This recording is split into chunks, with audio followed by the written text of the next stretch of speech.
Okay, so today I have a very important video for you.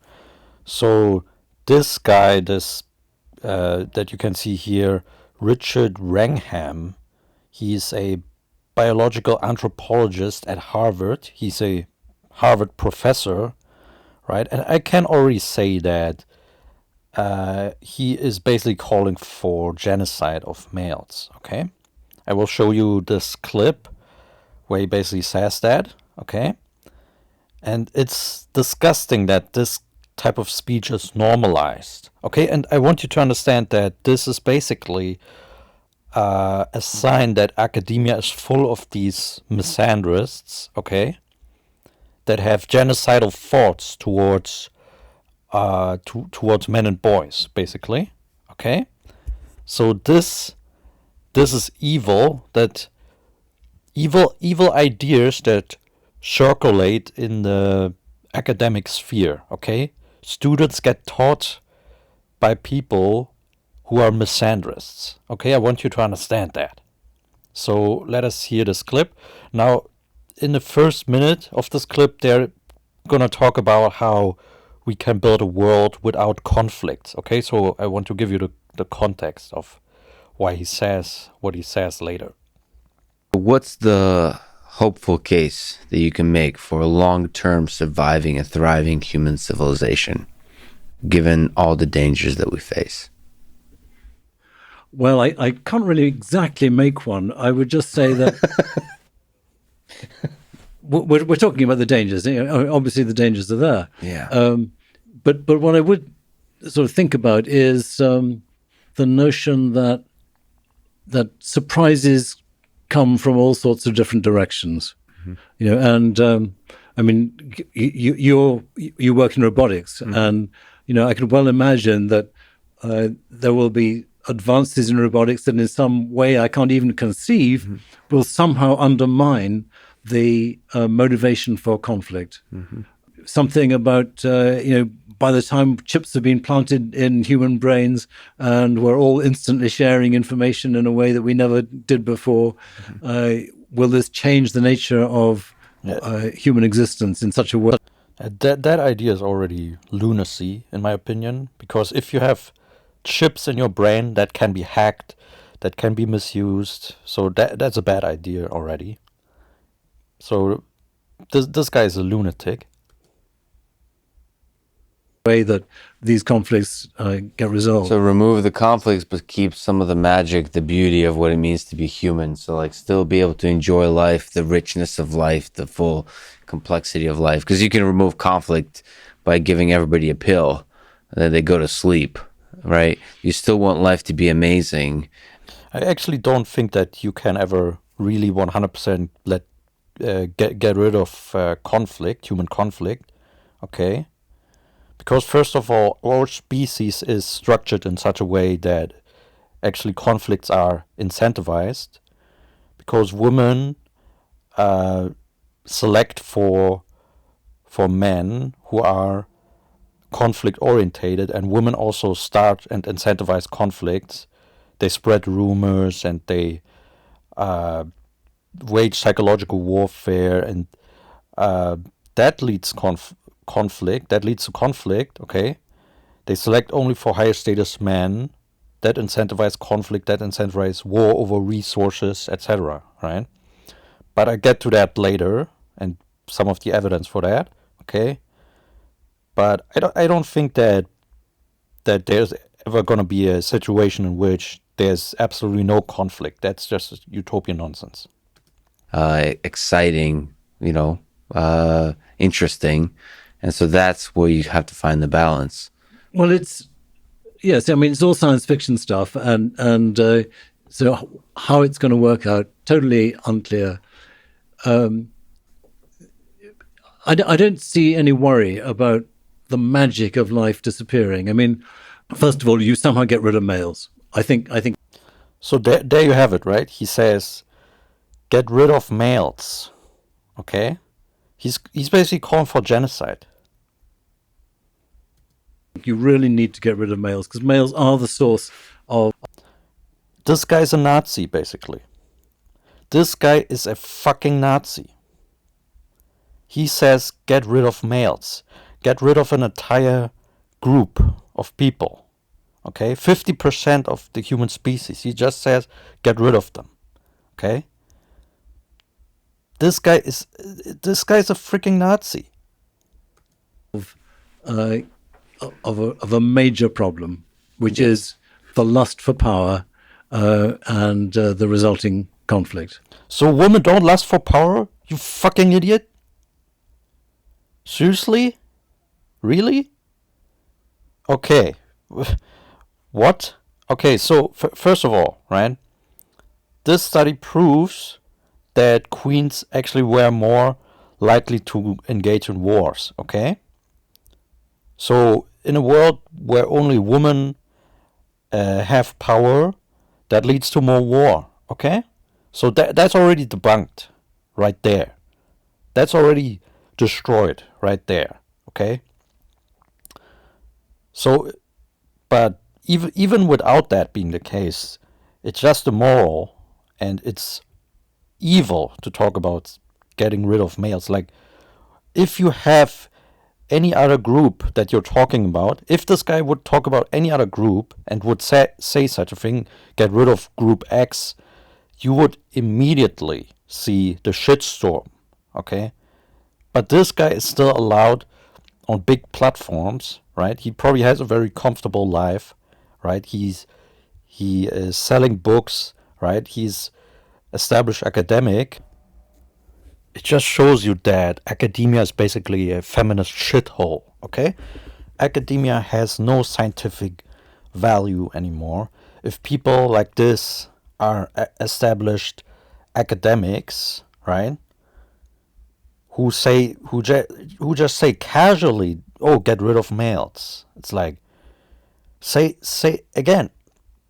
I dare him to say this about any other group, and he would see what would happen to his reputation. But since this is about men, he gets a free pass. Okay? But you don't think the males are also a source of beauty and creation? No. I mean, I don't have anything against males as as individuals and that sort of thing. And Oh, but you want to get rid of them. You want to genocide them. and males have clearly done a lot. I mean, they've been incredibly exploratory and creative, and what they've done in art and music has been wonderful. Even if that wasn't the case, it still doesn't justify talking about getting rid of them. Okay? Human beings have value even without doing anything remarkably or otherwise. And that sort of thing. On the other hand, I'm not sure there's anything particularly special, and I think that probably females could do the same thing just as well when given the chance. They're given a chance. They have more than enough chances. You fucking twat. You fucking idiot. They're sitting in the universities. They're outnumbering males in the fucking universities. Okay? They have all the women's quotas, right? You get all kinds of female-only scholarships, female-only professorships, right? And women still don't do as much as males. Most patents, most inventions come from males. Still. Okay? Men work harder, even though women have all the doors open for them. Okay? And more doors are closing for men, and yet still men achieve way more. Okay? What is this guy talking about? Females could do the same as well when they're given a chance. They're giving enough chances. And what are they doing? Nothing. Nothing compared to men. Nothing. This guy is a clown. No, he's actually worse than that. A clown is way better. Okay? This guy is a bigot. A hateful, misandrous bigot. Yes, including the dark stuff. I mean, a part of me is not understanding so there is evolutionary distinction between men and women, but I tend to believe both men and women, if you look out into the future, can be destructive, can be evil, can be greedy, can be corrupted by power. So if you move males from the picture, which are historically connected to this evolution of that we've been talking about, that women are going to fill that role quite nicely. They're already filling that role.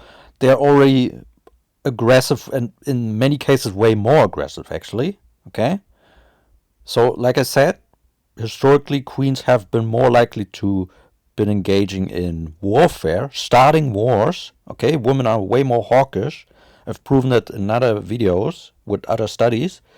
Here's a whole academic book written by actual academics. Female Aggression. I recommend everyone reading that book. I'm currently reading it, and we'll talk about more about this book in another video. Okay, this book completely debunks the notion that aggression is a male phenomenon. It's also a female phenomenon.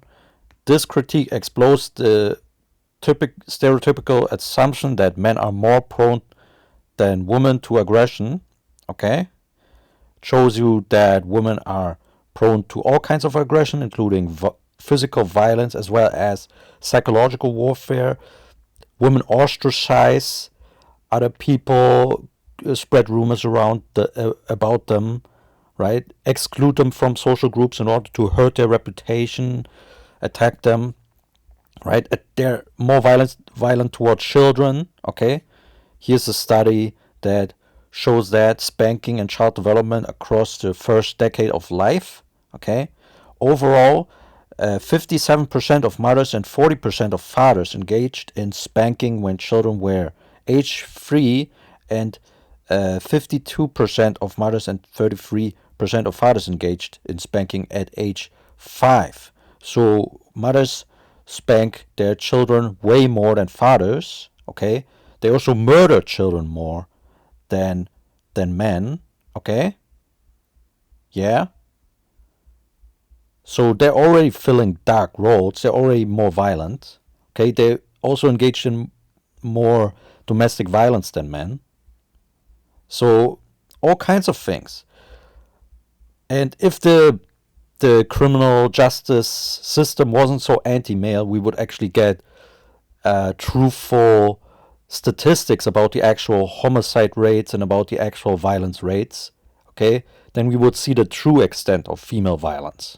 Yeah, because a lot of it is actually swept under the rug that we don't know about. And then it'll be just the same kind of process, not the same, but it'll be new and interesting.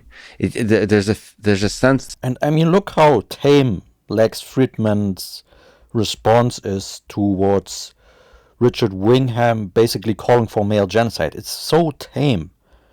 If Wingham was sitting in front of me and would spout this nonsense, I would exclude him from the podcast. I would not even post this podcast.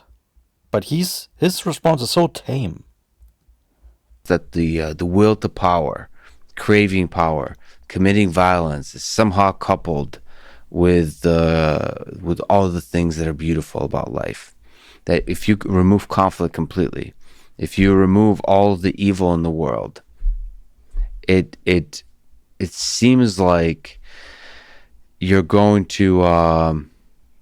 not going to have a stable place for the beauty, for the goodness. Like, so you basically indirectly connected all the evil in the world with men. This is kind of what Lex Friedman just said, indirectly. He said if you get rid of all the evil in the world, you're removing the beauty, and he connected that to Richard Wingham's statement about getting rid of all males. This is disgusting, actually. This is evil. There's always has to be a dragon to fight for the way. If you look at human history now, you can say the reason I'm nervous about a sort of utopia where everything is great is every time you look through human history when utopia has been chased, you run into a lot of trouble where again sneaks into this evil, this craving for power. Now you could say that's a male problem. No, it's not a male problem. It's not a male problem. but I just think it's a human problem, and it's not even a human problem. It's a chimp problem too. It's life on Earth problem, intelligent life on Earth problem. So like, it's better to not necessarily get rid of the sources of the darkest sides of human nature, but more create mechanisms that the kindness, the goodness, as the goodness paradox, your book, that is incentivized and encouraged, empowered. Yeah, that was whole tangent that was irrelevant. What Lex Friedman already said here.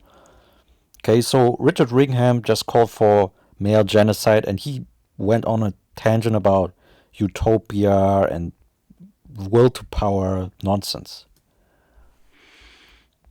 Well, look, I don't think it would be utopia if you got rid of the males. Right. And certainly females are capable of conflict. Mm-hmm. I just think it's a gamble worth taking if you could actually do it. Again, this guy is a Nazi. Okay? I mean, listening to this guy, he sounds like a SS officer. Seriously. It's a gamble worth taking, committing genocide? Really, bro? Really? Are you fucking kidding me, bro? Capable of conflict. Mm-hmm. I just think it's a gamble worth taking if you could actually do it. You know, you can certainly find females in history who've done unpleasant things. But nevertheless, you can also find females today who do unpleasant things. Murdering children. We have a very strong evolutionary theory which explains why males benefit more by having conflict and winning conflicts than females do. Bullshit. Most victims of violence are men. How the fuck does this benefit men if they engage in conflicts? So, male hostility results in male destruction of male life, but this guy says that men benefit from engaging in conflict. Meanwhile, the winners of such conflicts, they give the resource to the women, and women demand these kinds of conflicts because they want the resources. Yeah, let me show you evidence, okay? So, women are driven by status and wealth rather than wanting babies, okay? So women want men of high status, okay? Here's comes from the study evolution of human mate choice. Thus, culturally successful Kipsigis men are preferred marriage partners because they provide the resources women need to keep their children alive and healthy. Now, this was in the past. This alive and healthy rationale is no longer true today. They want the wealth and resources and status just for the sake of it and just for their own personal gain. A preference for culturally successful marriage partners is, in fact, found throughout the world, at least in societies in which material resources can be accumulated or where men provide a high-quality but perishable resource, such as meat obtained through hunting. A woman's decision to stay married or not is also influenced by the quantity and quality of resources provided by her husband. In the most extensive cross-cultural study of the patterns of marital dissolution ever conducted, Betzig found that inadequate support is reported as cause for divorce in 21 societies and ascribed exclusively to the husband in all but one unspecified case. Okay, so women deselect men who are not successful, who are not high status, who cannot put on the table material wealth. Okay, when material resources are not readily accumulated, women's preferences are still influenced by the social status of prospective marriage partners, as exemplified by the Yanomami Indians of Venezuela.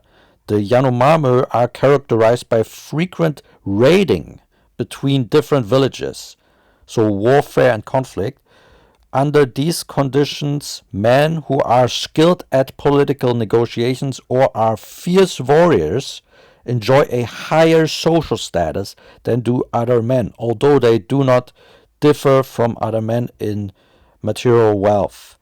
These high-status men have more wives than other men, but receive food tributes from other families in their village. So men who are fierce warriors were selected by women. Okay, female preferences have selected for violent men. Okay, this is an actual analysis. Okay, but how do men most likely gain from that, or are the party that gains most from these kinds of conflicts? They don't, because only the highest status men, they get the girl, so to speak, but the resources have to be given to the woman in order to keep the girl, and all the other men engaged in the conflicts, they are injured or die. Okay, so it's woman's made choice, and women who at the end receive the benefits. Okay, longitudinal data suggests physically aggressive men tend to have more sex partners. Okay, so more recent evidence that this is true. Yeah, this guy's a clown. And so if we want to talk about reducing conflict, Yes. then it would reduce it to get rid of males. Now, I understand. No, it wasn't. No, it wouldn't.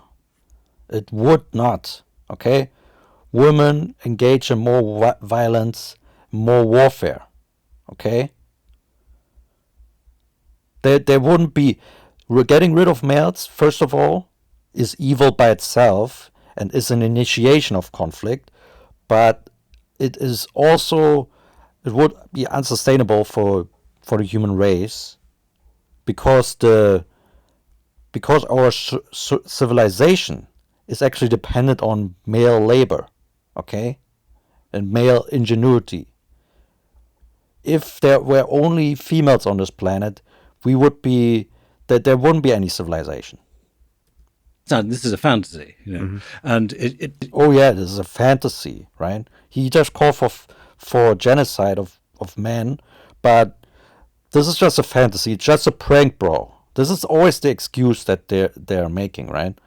So if feminists like Sally Miller Gearhart says that the proportion of men must be reduced to and maintained at the approximate 10% of human race, she was just joking, right? She was not serious about that, right? This is always the bullshit excuse. No, you are a bigot, Mr. Rangham.